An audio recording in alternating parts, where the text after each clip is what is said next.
Welcome to the Flashing Badger podcast, where you join us for episode 4 of Deathmatch Island, as our competitors approach Island 3, the end game. Joining me for this reckoning are Fitz, Kane, and Mike. Cue the music. Flashing Badger, Flashing Badger, alright. Flashing Badger. As sun slowly rises, your fishing boat thumping over the waves as you move from one dim beacon to the next. It's cold now. You see ice floes on the horizon. Your breath is frosting in the air. And this trip is exactly the same as last time, but now in your boat, there's a lovely little box of supplies. And underneath a top hole in the lid, there's a couple of formal wear outfits. There's black tuxedos, black, not even plum coloured, sequin dresses, red velvet blazers. Are you guys getting dressed up for this? Absolutely. Absolutely. What are you putting on, Harlow? You're the fashionista. Harlow Bellamy is putting on that red velvet tuxedo jacket that you just mentioned. Trying to find if there's maybe a nice pair of, I'm hoping there's like a nice pair of glittery pants in there, and maybe some calfskin Cuban heeled boots. Nice. And the shirt obviously open quite a long way. No Yeah. shirt. Oh, No, just the jacket. Just the jacket. Maybe I'm hoping there's some jewelry or some beads or something like that, just to promote the very dense forest of chest hair that Harlow has. And Ashanti, probably used to the black suit and tie treatment as the bodyguard there. Is you reverting to form or? Yeah, mate. Just stick to what you know. Chuck on me bag of fruit. To Americans listening, that's rhyming slang for suit. Not a literal bag of fruit. It means suit. No. Oscar. I want a tuxedo where the arms have had to be cut off, and it's my bulging biceps. Of course, as so many fishing boat captains routinely One do. of my two occupations. True. Also in there is a bottle of champagne. And there's a battered old Discman. Ooh. For those of you who are listening who were born after the year 2005, a Discman is a portable CD player. Can we know what A CD's CD inside? is... Well, funnily enough, there is a plastic slip wallet for each of you. It's got your name written on the front. And when you open it, Ashanti, the one addressed to you, it's got your favourite song, CD single there. What is Ashanti's favourite song? Back in Black by AC/DC. Perfect. You can put that on and put the headphones on and rock out to that. And if we could afford it, we'd license that music to be played here, but you can all use your imaginations. Oscar, what about you? Has to be your entrance music. Yeah. Yeah. And that can be something, like Here I Go Again on My Own or something, like one of those 80s power ballads. I like that. Yeah. Whitesnake. Yeah, that's the one. Might be the best song ever made. Probably isn't, but it might be. Harlow, what is the song? If you say a Venga Boys song, I'm going to disinvite you to this podcast. No. Whilst the Venga Boys are probably one of the most underappreciated, influential bands of our generation, I think that the song that Harlow Bellamy will come out to is Kylie Minogue's On a Night Like This. I like that. Big power ballady. Yeah, no, you can't sing it. I can't sing it. mate. can't sing Shout it. out to Sorry. Kylie. Obviously, all Australians know her quite well. Sorry, Miss Minogue, Sony Records and EMI Music. For any- we for She's any- apologize. been on this podcast before. For our UK listeners, obviously you know Kylie quite well. And for any of you in the US, if you don't, go check out her back catalogue. You will not be disappointed. Sorry about Danny. In the words of Molly Meldrum, do yourself a favour, check this one out. And for the American listeners who don't know who Molly Meldrum is, good. Yeah, good. Yeah, well good. done. Don't You're know. lucky. Do not look him up. No. Yeah. The island comes into view, and this island is a lovely crescent moon shape. There's rugged cliffs that face out to sea, but the whole island banks downwards towards an inner curve. You get closer and this is like paradise. There are beautifully manicured lawns, there are statues, there are fountains, and the instructions that you find in your formal wear pocket says you're to disembark one at a time at the small docks dotted along the shore. You are to disembark separately. Each of you can only go to one of these points. And we'll put the map online, but there's about 10 points scattered along the edge of the crescent moon shape. Each of you can choose a place to disembark. Harlow, you won the last competition. And on that note, both Oscar and Harlow, when you won the last competition, you unlocked something very special. You hit over 400,000 followers. Must be nice. Because of that, you've now unlocked a nickname. Yay! Ooh. So it's up to everyone at the table to choose your nickname. Well, my name is Oscar Hartman, so I'm going to go for Oscar the Hitman Hartman. I mean, that was the obvious one, but we actually get to choose it for you. Oh no! Because it's what the viewers would like. Yeah. Ah, okay. Having seen you do your feats of daring during the battle. My hitman behavior. So I think, what you launched out of a van with a gas cloud, it could be Oscar Gas Cloud Hartman. The honey badger. Oscar Heartburn Hartman. Oh, that's not bad. I quite like that. I'm thinking of his recent execution, Oscar Hard as a Rock Hartman. Ooh, that's not bad. The Rock. The That Hard one Rock. hasn't been taken. The Hard Rock Hartman? The Hard Rock Hard Hartman. Rock Hartman. I like yeah, that. good. Oscar Hard Rock Hartman. The So when you get a Hard Rock. nickname, you also have advanced your name dice now to a D8. And Harlow, What name are you going to give me? What name will you give you've Harlow? won both death matches so far. I have so far. I'm up to 470,000 followers. It's going to be like a... The Hangman. Yeah, it's good. It's because they like that. That's pretty good. Harlow Harlow Hangman. Hitman. Oh my god! It's got to be. It has oh to my be. god! It just hurts you, You so can't much. I win two can see death it. matches and not be called the Hitman. Or Harlow the Hurricane. Yeah, it's good. Hurricane Harlow Bellamy. Hurricane Harlow. Yeah, Oh, Hurricane Harlow's good. It'll upset Mike too much if we choose I Hitman. really so I think we have would. to- Hurricane. All right. All right. Fantastic. So now, Hurricane, you get to choose first off where you're going to disembark onto this island. Do we keep any of our acquisitions Got everything. that we didn't use? Yeah, at the moment. Yeah. Okay. Where am I going to disembark? Well, I'm looking at all the various points here. There's a couple. There's the castle. There's the village. There's the estate. There's the feast. But really, in keeping with the theme of my character, could you imagine anywhere else that Hurricane Harlow Bellamy would go other than the discotheque? Exactly what I was going to say. I was going to pick it if you The didn't. discotheque is where I will go. Fantastic. Next in that line was Ashanti. Where are you going to get off? I'm pretty much a no-nonsense kind of person, so I'm just going to take the next one that we drive past, which is the theatre. Night at the theatre, Ashanti. So if we're looking at the map here, that's sort of one of you at the 6 o'clock position and one of you at the 7 o'clock position. Yep. And they only go through the left-hand side of the arc. Mike, where are you going to go? It was also my nickname in the amateur wrestling scene. I'm going to go to the big wheel. And also of note, I used my power-up from last time to heal my injury. So my broken ribs are gone. Great. Mysteriously when you wake up on the boat. Do we get any advancement or special advancement from the end of the last game? Yeah, you upgraded your name dice. Right, so that was it. It's a pretty big deal. Right.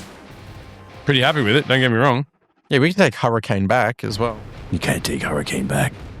Sorry, I'm sitting next to you too long. It's odd to you because this is like a polar island. There's the ice flows like we say that you can see in the distance. Your breath is misting. But as soon as you set foot upon the land, it is like tropical level climate. It's humid here. I'm picturing a man-made island around like the United Arab Emirates. And up and down the island, because of the sort of bay formation there is, you can see other little boats arriving and landing with other survivors from the previous island. Although there won't be many. Do we know how many? Can we see that? Like, is it possible to count? Yeah, about that many. Oh, yeah, I was thinking. So we might go in order from who landed first. So we'll start with you, Harlow, at the discotheque. The Hurricane. discoteca. You get let off at the dock and you make your way towards this sleek, modernist cube. It's like a steel and glass building. And inside, all you can see is the classic like 1970s illuminated floor of, the different, like the Rubik's The lights Cube. coming up. Yep. I love it. There is pounding music before you even get there, before you even open the doors. But there's also this like ozone smell of something burning, and there's the occasional spark of electricity coming from corners of the room. Oh. As you walk in, you see a familiar face. You see the blonde woman with the scar who was there looking very unhappily at you when you dispatched Abthorpe. Right. This is Abthorpe's second in command. So the odds makers that have her as a pretty good shot to win this. Beethorpe. Her name is Collins. Right. You don't know that yet. She's got this like relaxed look on her face, but she's looking at you with this icy stare. Up pops a little challenge terminal. The light turns green in the corner. And it says, Deathmatch Island. Play to win. There's a picture of the host there giving you the big thumbs up. Please be a dance-off. Please be a dance-off. Please be a dance-off. Please be a dance-off. It says, Rhythm Challenge. Yes. Yay! Hit the floor panels as they light up along with the music. Dance Dance Revolution. If you miss, you'll receive an electric shock. Oh. Ooh. Challenge Beast. You have to. This is endurance. This is about keeping Right. time with the music Right. going on. You're going to have to use your name dice. Yep. You have to use Challenge Beast. And if you want to use a fatigue to use another dice, or if there's some piece of equipment you can use to help you, you can do that as well. You might have some trust Did our with the character. Did our fatigue clear from after the last game? Yeah, you cleared 4. Yep. Perfect. I'm gonna float this with you. In our last game, I picked up a crypto code book. Mm-hmm. Codes basically just, the order of things of which you would place. I'm wondering if a code book would easily be your Dance Dance Revolution style code for breaking I that rhythm section. absolutely love the idea Yes. that they have the sequence pre-programmed in the book. I think Triangle, that's, square, circle. yeah, I think that's absolutely perfect. Perfect. All right. So that gives me 3 D4s, which I'll borrow those from you guys. So I've got my name and my Challenge Beast dice and those 3. So I've given myself a 16. Oh, so Collins starts dancing along with you. And you notice the dance floor is like symmetrically mirrored. It's the same pattern on opposite sides. She's doing the full, she's not a natural dancer. She's not really built for it. She's a stern, serious woman. And you see it's not long. It's only a minute or 2 before she takes the first misstep. And the electric shock sparks off her boot and up her leg. She stumbles, which leads her into more. She's only rolled a 14. Right. She's lost her combo. She's lost her combo bonus. Combo. But more importantly, she's now in that death spiral of getting shocked to be shocked to be shocked because she can't get back on rhythm. How do you go with your success? Are you tripping the light fantastic? It's almost like my entire existence has built to this one single moment. If ever there was a man in existence whose life should depend upon a Dance Dance Revolution game, it is Hurricane Harlow Bellamy. I'm already cutting shapes and in rhythm before I even step onto the platform. All right, I'm already looking good. And by the time I get onto the platform, the glistening slight sweat on the forehead is there, and I am just absolutely killing it. Step, step, back, step, step, forward, step, step, arms flailing. I'm doing twists that are unnecessary for the actual music, but just to make it look good. I got disco kicks coming up, kung fu maneuvers. I've got everything happening here. This is built for me. And the more I see myself beating Collins, the better and more venturous I'm getting with my moves. And do you have any mercy on her? Do you help her? Do you try and get her away from the electric shocks? I am so in the zone that I'm not even seeing her any moment. I'm just here dancing for my life and loving every second. So you see her taking shock after shock and but she very quickly becomes weary and slows down, and the moment is over when she drops to one knee and a hand goes down on a different square, and you see the arcs of voltage going into her. She keels over and lies there, twitching for a short while, and then eventually just smouldering. As she was screaming, she sounds like the backup singer to you singing the main song that's going in the discotheque. And she's like, ah! I was thinking again, if we had this licensing music sorted out, would be a good time to play Murder on the Dance Floor. Yeah, I was nice. going to say Disco Inferno, but I Disco like both Inferno. of those. I've got Friday at the Discotheque stuck in my head, but and it's almost like as the crescendo of her horrible death Her death comes to pass, and she's been that electrocuted that the sparks completely fly up. It's almost like a final from the other set of dance floor for me. I fly up in the air, land on the splits as the sparks fly up. I'm hands in the air, and this is it for me. That's up. And the little light flicks to red, and you get the challenge completed. Then come up, your watch prints out the little tag of your new followers, Ooh. of which you got 13. Wow. Yeah, I mean, it's the TikTok generation. They're going to love that. Is it? Or is it the 1970s? Or the There's a 2121s? Who knows?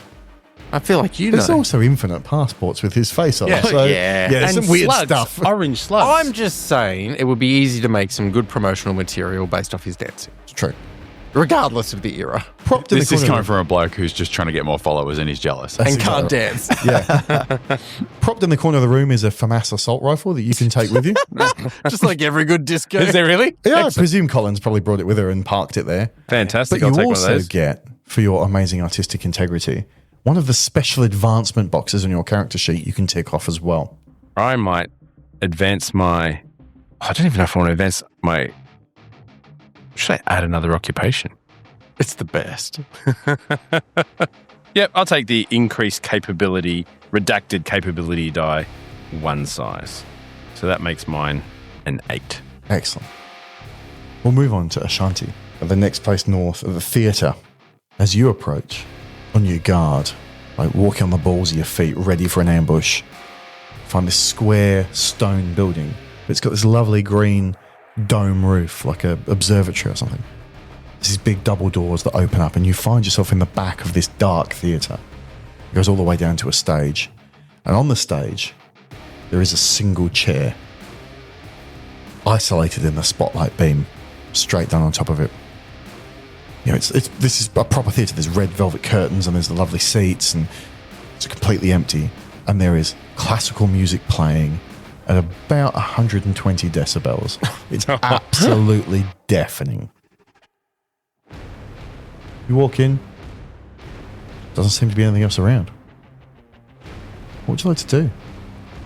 Turn the music off, but Yeah, you can't find a source for yeah, it. I'll walk towards that chair. It's clearly whatever's set up in this room is sort of drawing my attention there. So I'll make my way down through the chairs and head towards the chair and just see what I can see there. There's nothing. You can see like the backstage area. There's no one there. It's got like bare walls and everything. There's just the red curtains. Just a chair, spotlight pointed at it. What can we do with a chair? I can think of one thing. Yeah. You can think of throwing it off the top rope at someone. Oh, yes. Tables and ladders and chairs match, I think you're thinking of. I guess it's time to take a seat. As you sit down, there's a little beep, and the green light comes on in the arm of the chair, Thought it might. and it says, "Deliver a monologue." And it provides you with that list of questions that we used before, the trust building questionnaire. Welcome to the podcast. Now, the beauty of the system is Ashanti is Make me picked the feel wrong. things, Ashanti. the beauty of the system is you can choose one for yourself from this list. And you know what happened last time that you did it, that you got a bonus dice. So, Kane, what question have you chosen to monologue from your padded armchair there? Yeah, so I've looked at the list, and there's one here that asks me to talk about a job that I had once and I quit. Yeah, it's a tough one. Ashanti Lamb doesn't like to discuss failures, mate, but sometimes things get the best of us. And as you know, I was a VIP bodyguard, and I was the bodyguard for a famous musician by the name of Jamiroquai. Oh, he's a friend of the podcast. We know him. Very big friend of the podcast. Yeah, well, it started off all right, mate. Like, he's got a big mouth on him, as you know, and he sort of shoots from the Oh, I'm so sorry, JK. If you're shoots from the listening. hip a bit. And my job as a bodyguard to the VIPs is you're going to get in some scraps where the bloke shot his mouth off, but your job's to protect him, right? Like, I get it. But we're in this club, and it was actually on the set of Jamiroquai's dance routine. Have you seen that one where the floor's like a treadmill and it's sort of going from left to right? Is it virtual insanity? Virtual insanity. Yeah, mate. Oh, so I'm We know there, it well. and he's had a couple of drinks. He's getting a bit lippy, and that's fine, mate. We're at the end of a shoot. Happy to let your hair down, take your hat off, whatever, mate. But You big, tall hat. Very big hat. yeah, and he's mouthing off at these blokes, and I'm like, I can't be asked having a fight tonight. So I go in and I say, look, boys, Jamiroquai, he's got a bit of small man syndrome. It's why he wears that massive hat. Get out of here, mate. So I grab Jimmy and I take him away. I take him a couple of steps back and give him a good talking to. And wouldn't you bloody know it, the treadmill starts taking him back to these blokes. And I'm like, what are we doing here? So I grab him and I walk him back out the room. I'm like, come on, Jimmy, get over here, buddy. And I walk him back and he's like, yeah, sorry there, Ashanti. Oh, sorry, buddy. Good thing you saved me from that moment. And wouldn't you know it, the bloody dickhead starts getting transported all the way back to the crowd. And they're jack of it because I've had to apologise 3 times already. And I'm like, Jimmy, mate, this is the last bloody time. So I walk him out, I take him back, I say, mate, this is the end of it. If you go back into that fight, you're on your own, cobber. And, buddy, you wouldn't know it, he starts sliding back across that floor. And I threw my hat in. I said, mate, I'm out of here. I'm not paid enough for this. This fight's going to go on all bloody night. And I left. And look, I'm not a quitter, mate, but it was only going to end one way. And it did. I mean, have you seen him since? I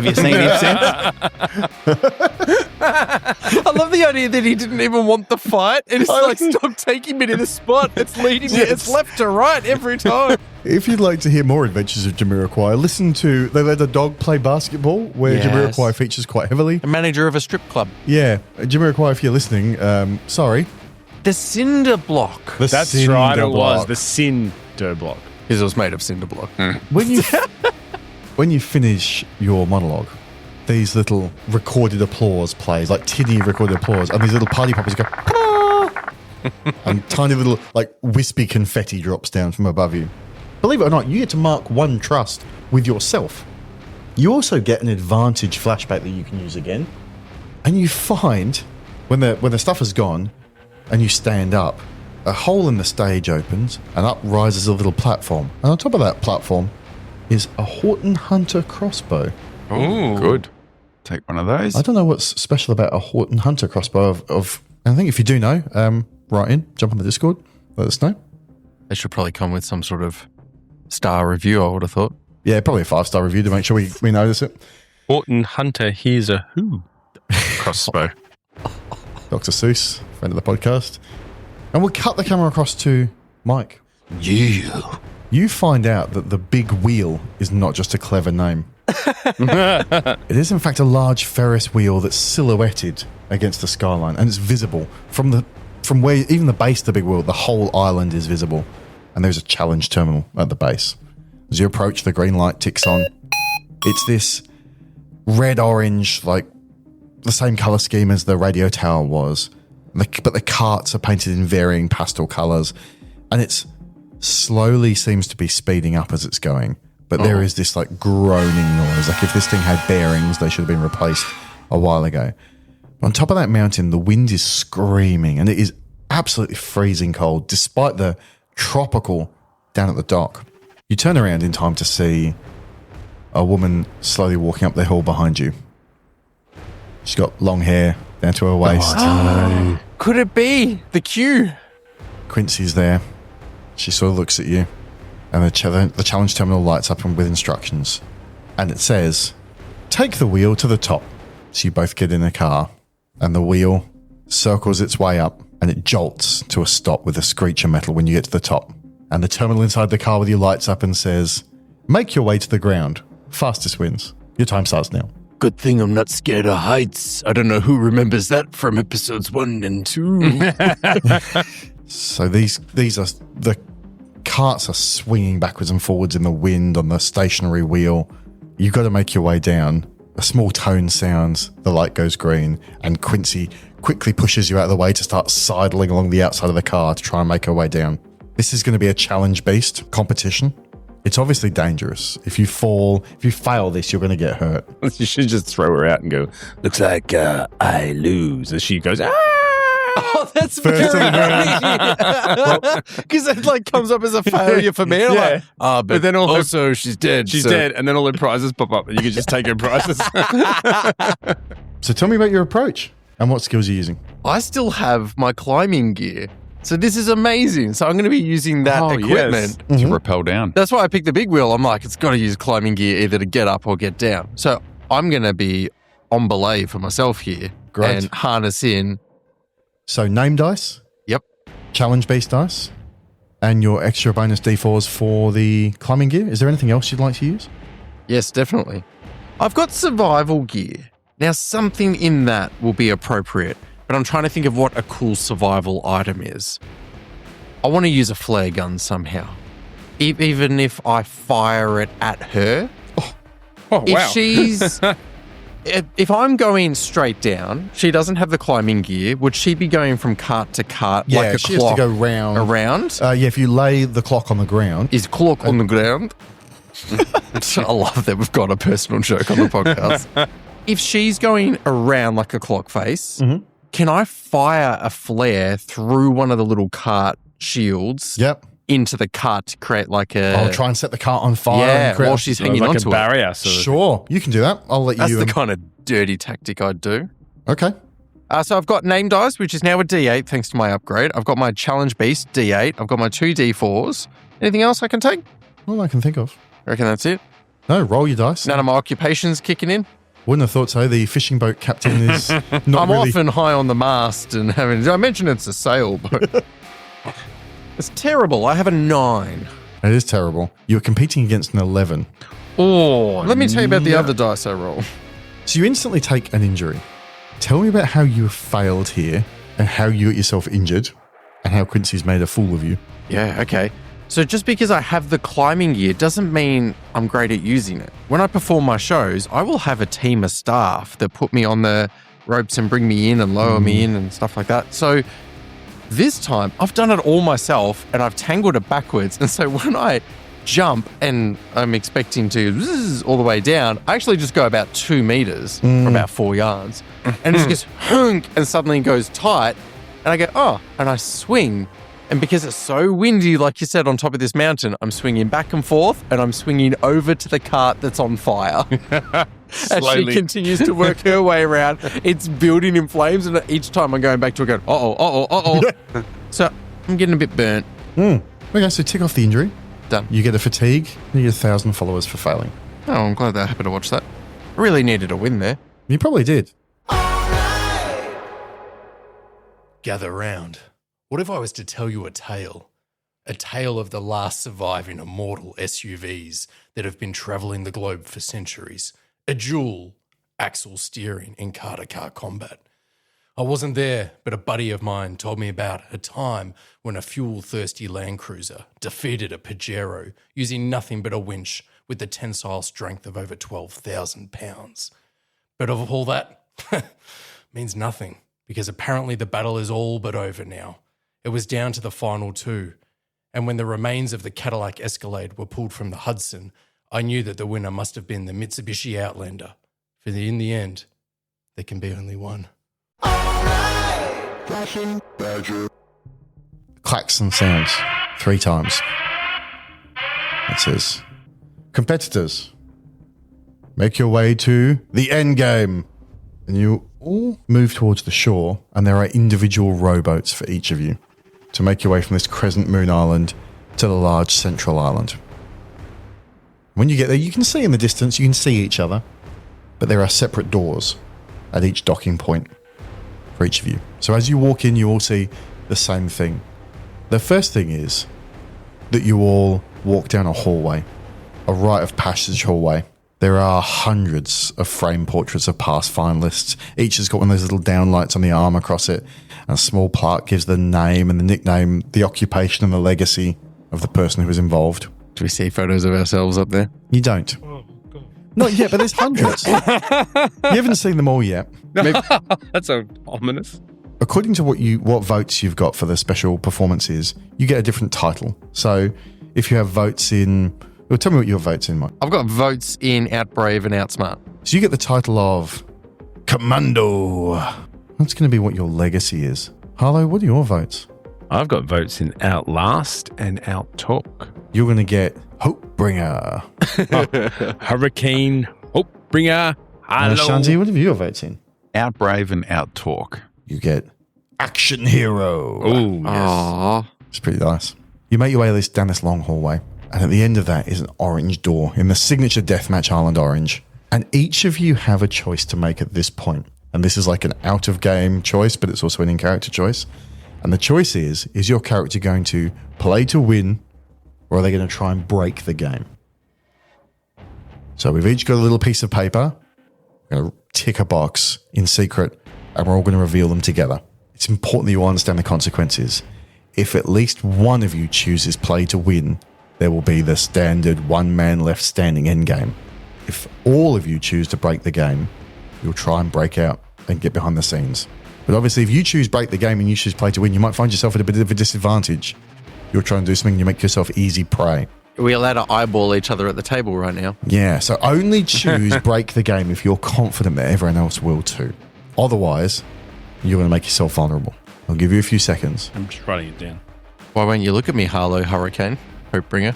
We're going to reveal in order. Ashanti, you've chosen to Break the game. break the game. Yes. Harlow, you've chosen to play to win. And Oscar, Oscar's here to win. looks like you two are here to win. The far door opens, and you see in front of you Big Ben. Boom. Take a few steps out. You find yourself in this bowl of a sort of volcano, and you realize Big Ben's only about 15 feet high. Just Ben would be appropriate. Yeah. You see the reactor building pyramid off to one side, small scale. You see the radio mast, small scale. Sign that says, "Want to be big fish in a small pond? F off Model Village." Oh, well done. I love that line. There's like a model of a dinosaur. These things are all to scale, but the tallest building is not more than 15 or 20 feet tall. But they are hazardous and pointy, as we discover at the end of Hot Fuzz. There is this dramatic, like, final conflict music playing over the loudspeakers. And you can see that you're in these open top concrete walls that go up over your head. And you're in a maze. So you can only see the small portion in front of you, but you can hear from around the perimeter similar doors opening. You can hear people beginning to scramble through the maze. You can hear breathing. You hear breaking glass from somewhere. And looking up on the very rim of the crater that you're in, you can see what looks like a viewing window, reflective tinted window film looking down at you. You start running through the maze. You're all going to give me a scout roll and tell me how you try and figure out. You can use any capability. Whoever wins the scout roll here is going to have outmaneuvered everyone else and get an advantage dice. So it's just the one capability? So it's going to be your name dice. Yep. Whichever capability you want. So it could be the one we have +8 to. Mm-hmm. Yep. So explain to me, one sentence or less, what your technique is. I found a spot where two concrete walls are quite close together, and I'm pushing my feet against it, my back against the other side, and I'm like, crab. The wall shimmy up. Yep, to try and get a look at other areas. Right. So that's your name dice and challenge beast. Yep.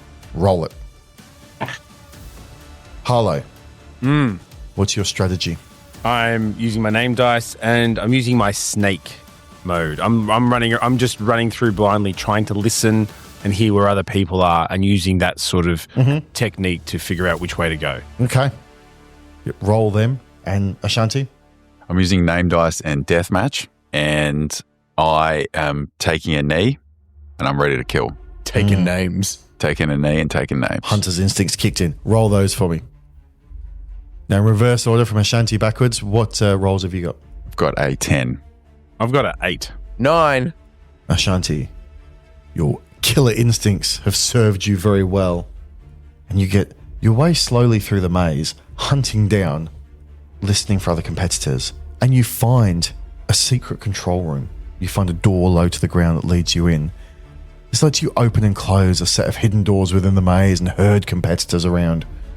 And you can see from the top monitoring groups sort of bumping into each other and coming together and contestants being killed. It's one of those things where, like, as soon as you press a lever, one door opens, another one closes. You can't just open all the doors or anything. You have to divide the remaining competitors into 2 groups for this scramble stage. The 2 groups don't have to be evenly sized, but should be as close as possible. So you can either put these 2 together and yourself on your own, or vice versa.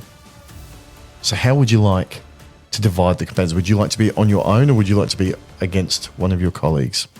At this point, are we all going to have to confront each other at some stage? You are. And there's going to be there's other living competitors still in there. So just because you're not going to fight one of them doesn't guarantee you're not going to fight anyone. So I think when I look at the competitors here, Oscar is probably the more formidable foe based on just the way what I've seen, his sort of aggression and so forth. And I feel like I'm probably better suited to take out Harlow. So I'm going to pair myself up with Harlow initially and cut Oscar off. Wow. So the maze doors open and close and slam themselves shut. You're the only competitor in your group. You find your way. You make your own path through to this inner circle here. But these 2, Harlow and Oscar, find themselves in a situation where they have to fight to proceed, to advance. A door swings open between them. A wall that they thought was solid disappears, and they find themselves standing off with each other. And for potentially the last time, up comes the nameplate on the screen. Competitor, Oscar Hartman. The Hard Rock. Competitor, Harlow Bellamy. Hurricane Bellamy. Each of you get your dice pools and you're rolling against each other. Oh, dear God. Oh, this is where I find out all the hidden bonuses you've been... Right. So I'm going to pull out a name pool. I'm going to pull out... I guess I have to use deathmatch, not challenge-based. And can I use a weapon? You can. And remember, you can pay a fatigue to use an extra capability as well, if you'd like. I'm going to pay a fatigue and use my snake mode capability, which is an extra D10. I'll use a fatigue, and I'll bring challenge beast, and I'll bring a weapon, which is my close combat knuckle dusters. Oh, I'll bring a weapon, which is my newfound farce. FAMAS? FAMAS. Sorry. Farce. Farce. Oh. I bedazzled the M. So it's assault rifle versus knuckle duster. It is. And somehow I thought feel you used it. like I'm gun. No, I got a new one at the dance challenge. That's right. Which gives me 3 From the cloakroom. D4s, I believe. Yeah, that sound pretty good. There's another one if you Thank know you one. very much. So for potentially the last time, the 2 of you roll off. Go. What have you got yourself there, Michael? No, Harlow, let's hear from you first. I have rolled a 17. Oscar, your reaction tells the story. No way he rolled a 17. I 100% did. I've got an 8 on my D8 Oh, he did. for my name. I got a 5 on my D10, which was my bought snake mode with a fatigue. And 4. I got a 4 on one of my 3 D4s. And the other 2 were all 3s, actually. So It looks like 17. the Hard Rock took too much for granite. I rolled, Nice. I rolled 15. So tell me how this ends for you, Kill Oscar. me. Should I give Harlow the satisfaction? Or would you like to say Tell how you what, you tell me, how did you think this was going, like, at the start? How did you think it was going when the door first opened? I was so excited. I was like, yeah, I've been waiting for this moment ever since we got on the first boat and I woke up and I saw you having too much fun because this isn't a game. This is a game of life and death. And is it as simple as you start charging with the fists ready? Oh, I think I was way too cocky and I was doing the thing where I turn my back and I walk and I put the ear to the crowd and I wonder who's listening in. And I look at my watch and I check the followers again. And yeah, I start cutting a promo and I'm not even looking at you when I do my promo. And so I've not given you the treatment I should have and I've left myself very vulnerable. And while this is happening, Harlow, what's your reaction? And I'm standing almost side on, silhouetted, and here he is. Here he's monologuing, doing his play to the crowd. Here I am again. And he's going on, and not noticing that I do have a FAMAS strapped across my body because it's hidden by my silhouette. And I'll let him get to about 5 feet from me, and I just quietly pull it out and go, and absolutely just put him up and go, "Oy, pendejo, shut up!" There's about 15 bullets in him. It just drops like a... Michael, No, I know what that means. you must now leave the recording studio. You don't get to listen to the end. Oscar, Lock up when you're done, would you? I'm glad Oscar had fun with this. He had a good run. He did have fun. Yeah. Anyway, that's enough from you.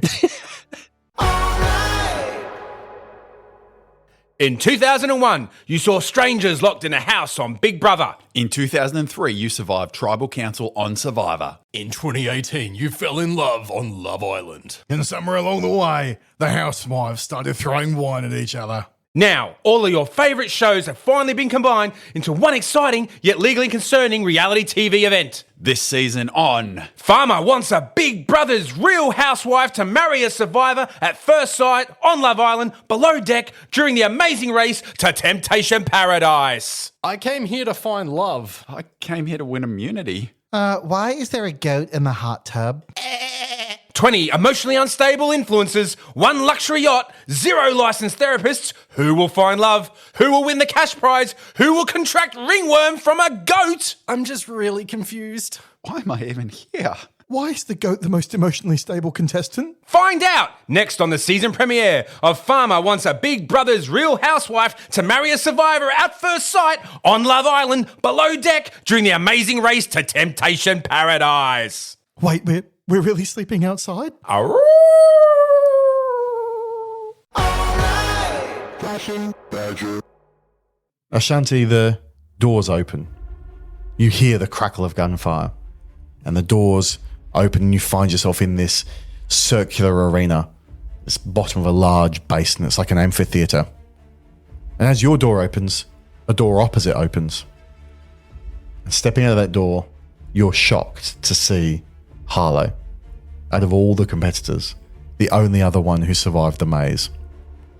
And this is like the floor of the arena is this black, shiny gloss surface with glowing orange lines on it in a grid pattern. The cliffs from the bowl of the volcanic basin that you're in just loom above you, and you can still see that production box. And you can just make out from this angle with the sun hitting it, figures moving inside, but they're very distant.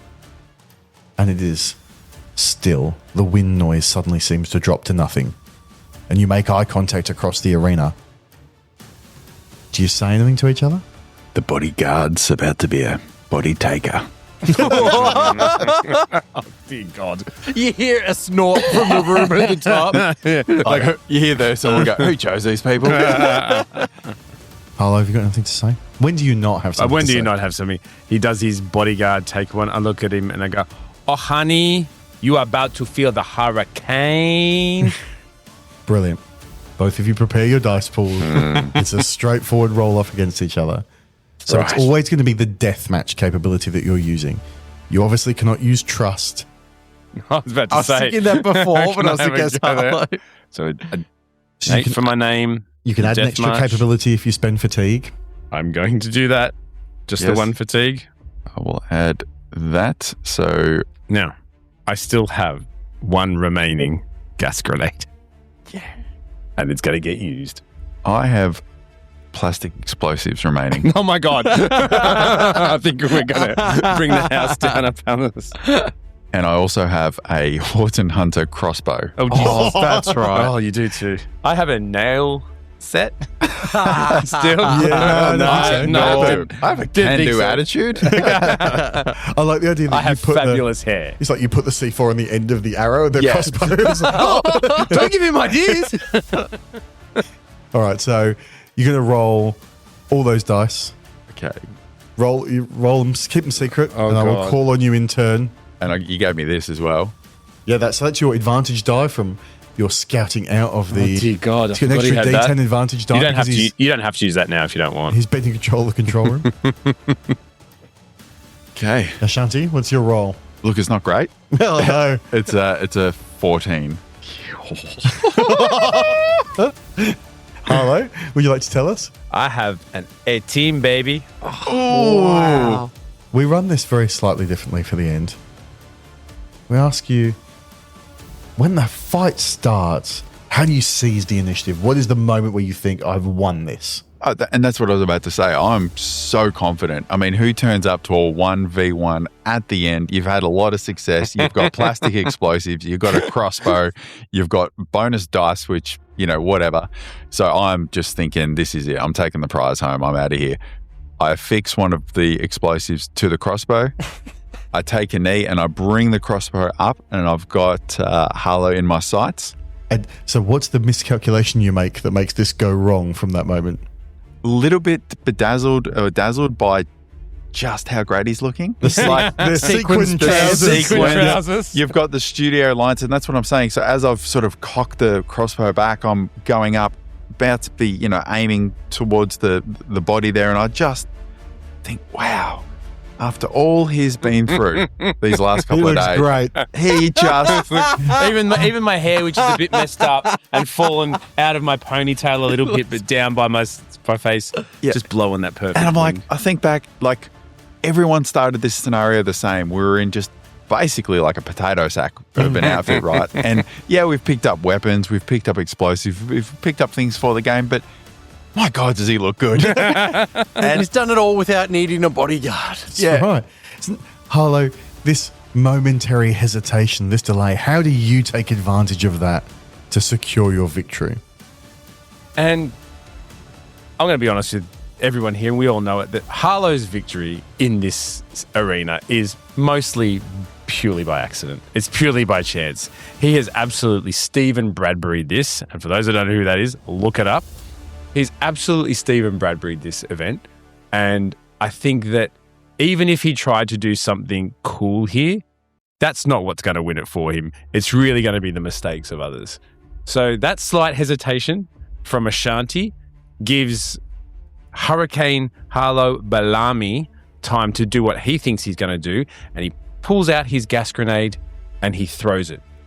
Actually, he futsal kicks it with a little bit of a spin and almost like the Matador, dun dun dun, right, and kicks it straight towards Ashanti. Now, unfortunately, he forgot to pull the pin out when he did that, and he's just basically kicked a dud grenade straight at Ashanti. But because Ashanti is prone on knee with this C4 crossbow bolt in him, it just goes straight forward and hits him right in the crotch. This causes you to go, drop. The crossbow misfires, shoots straight into your feet with the live C4, and you essentially blow yourself up. Is this how it ends, Ashanti? Are you happy with this as an ending? Oh, I'm not thrilled. Because you can explain to me how you narrowly avoided death then, but the death came later if you'd like a cooler ending. Look, no, I'm so embarrassed. There's no fight left in me after this. I've shot myself in the foot with... Literally. So, You're all over the walls. And now you're over. The plastic explosive lands, and there's actually like a 15-second timer on it, but you just kind of fold your arms and go, that'd be right. You win some, you lose some, boys. Hit from the muffled glass up the top. Like, no, do something. I got money on you. Or even after kicking it, that happens, you land and go, oh, sorry, Mama, are you okay? Bang. Oh, it's very bleak. It's kind of in keeping with Harlow's accidental winning so far, though. So It's been on point for the whole game. I think so. Sure. It's been all ass, no skill. And when this happens, as soon as Ashanti is dripping on the walls, oh, gross. How does it end? Is there like fireworks and champagne? Is there some big ceremony? Does a hole open up in the ground and you fall through it? Do you suddenly lose consciousness? What happens? Yeah, the explosion knocks me off my feet, blows me back.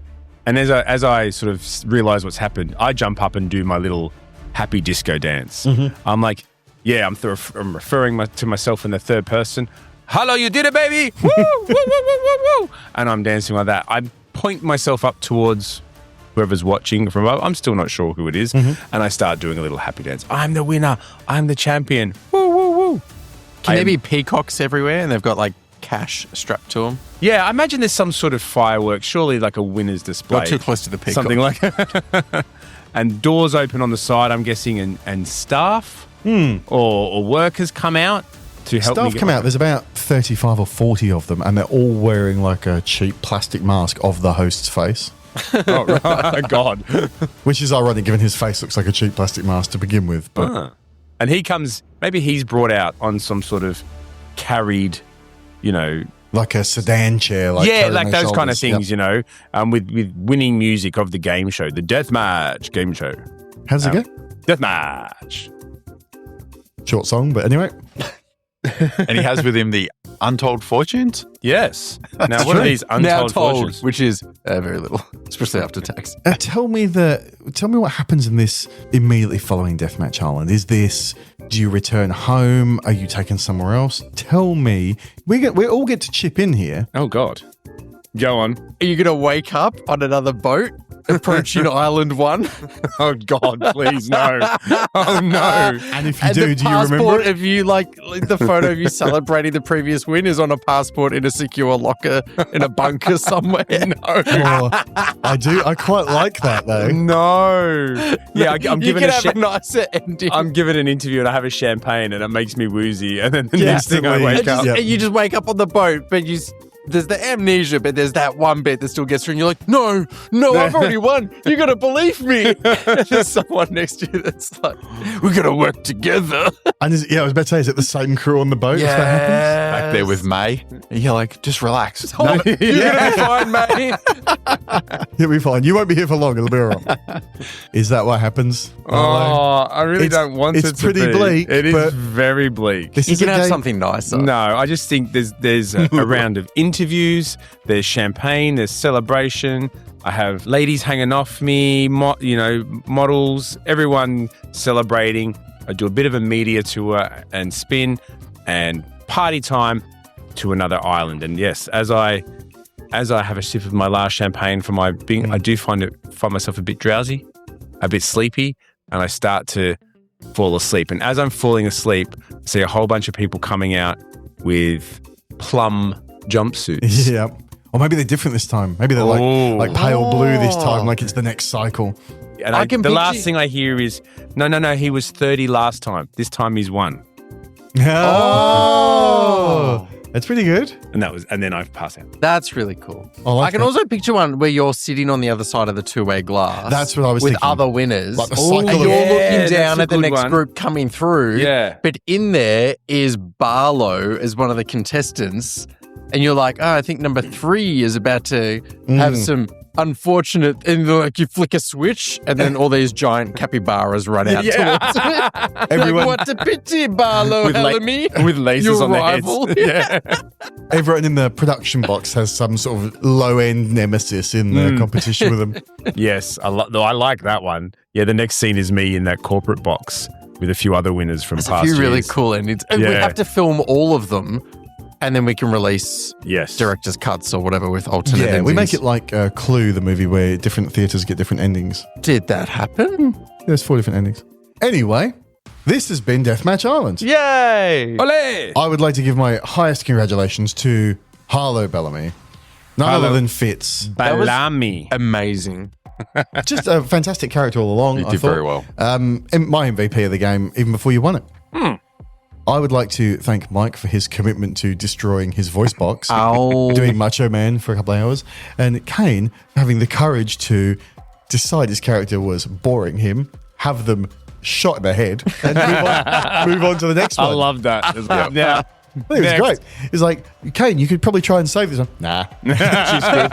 We'll get me an Australian called Ashanti who's Yeah. a bodyguard. That sounds better. No one likes lawyers anyway. Yep. That's exactly right. Recommended by Mark Durbin. So Mark Durbin in the Discord chose the game, recommended it, and provided me like many pages of tips and notes on it, and I would like to thank him very much for his assistance. The game is obviously, as we said at the start, Deathmatch Island. It's published by Evil Hat Productions. It's by Old Dog Games, and Tim Deney, I apologise however I pronounced your name wrong, is the author. Thank you very much. We had a really good time. If you want to grab a copy, we will have an affiliate link to Drive-Thru RPG where you can grab a digital copy. It's a great digital pack that comes with all kinds of handouts. It comes with a music soundtrack, all kinds of cool stuff. And we'll put the maps that we've used into the Discord as Yep. we go, as each episode is released. So some of the handouts that we've used that you can read along and Follow see at what home. we're up to. We would love it if you would leave us a review. In-universe reviews are our absolute favourites. We will read them out on the show if we can. I would also like, at this very moment, to shout out Chaos Imperium from the Discord, who wrote an ad for us to use this episode. Loved it. She just volunteered it. We really enjoyed it. Thank you very much. Very active Discord community. If you'd like to be a part of it, jump on. There's no pressure. It's part for the painting channel as well as for the podcast here. Yeah, I'm just going to jump on that as well and say, come be a part of the Discord. Meet the crew, hang out with us, but you get to shape the narrative future by creating commercials, characters, the settings that we play in. And between episodes, we obviously jump in there as well and chat about what bits you enjoyed. And we had a murder mystery recently. So it was Someone an in interactive... the Discord genuinely got murdered. It was terrible. We tried to solve it, But but we the banded police together. had to get involved. They rolled poorly. It all got swept under the rug. But yeah, we were solving the mystery as a Discord community as well as it went along, which was really cool. What do you have next for us? Well, next, funnily enough, is going to be the Choose Your Own Podcast Discord game. So people in the Discord have suggested a game and they have created characters. We're going to be playing a brilliant little game called Goblin Quest, where all of us, including me, I'm not going to GM this one, we're all going to be players. We each get a team of 5 goblins who have very short life expectancies. And the Discord have made all of these goblins by hand. I've seen some of them, they're fun. We're going to get them randomly assigned and it's going to be absolute carnage, I imagine. So that will be coming up after this episode. I look forward to it. Thanks everyone for the Discord for chipping in. I've really enjoyed myself today. Kane, Thank you. thank you. I think versatility from your characters and the absolute favourite to win, just quietly. Yeah. You made the call there at the end with the Stephen Bradbury. Absolutely. And I think that's happened. And yeah, non-Australian listeners definitely go look that up because it's part of Aussie culture that we'll no doubt refer to multiple times in the future. Yeah, absolutely right. It's only a 30-second clip, but it's worth everything. Yes. And as usual, I'd like to apologise to Jamiroquai for this episode. As usual. Mike as Oscar Hartman. I feel like you never fully embraced the fishing boat Was captain. I a fisherman at Yeah. one point? Yeah. Fishing captain. I do like For about 10 minutes. a week before we even made characters, Mike texted me and said, I'm doing Macho Man. And there was no, even though the character generator said different, he persevered. So thank you very much. I enjoyed it a lot. But Fitz as Harlow, you had a vision for the character. You stuck with it. I did. I loved He was fantastic. He's one of my favourites. And I called it early when we were speaking to one of the characters in the game, and I'm like, Harlow's greatest quality is they don't die. Harlow just perseveres regardless of the odds. So I love that. You were my pick to win. I am the last I was to like, leave the discotheque. I was like, I just couldn't kill you. And how amazing that there was a disco challenge. Like, how appropriate. As soon as there was a disco challenge, I'm like, I've got this in the bag. Brilliant. Thank you. We've had a lot of fun. We appreciate everyone who helped us out with this episode and look forward to the next one. Thanks, Kane. Thank you. Fitz. Thank you very much. And Mike. Goodbye, everybody. Catch you next time.